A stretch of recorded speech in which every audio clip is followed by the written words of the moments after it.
இவ்வாண்டு கிறிஸ்துமஸ் பெருநாளை முன்னிட்டு டிசம்பர் 23ஆம் தேதி தொடங்கி 5 நாட்களுக்கு விழாக்கால அதிகபட்ச விலை திட்டத்தை உள்நாட்டு வர்த்தக வாழ்க்கை செலவினத்துறை அமைச்சு அமல்படுத்துகிறது என்று அதன் அமைச்சர் டத்தோ அர்மிசான் முகமது அலி தெரிவித்தார்.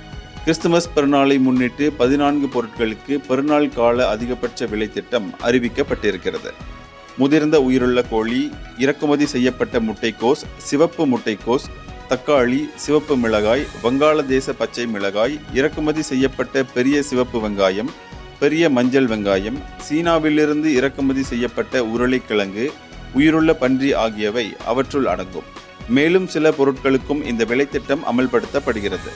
UTC செந்தூலில் கிறிஸ்துமஸ் மடானி ராமா விற்பனை திட்டத்தின் போது பெருநாள் கால அதிகபட்ச விலை திட்டத்தை அவர் அறிவித்தார். இந்தியர்களின் இதய குரல் மக்களோசை.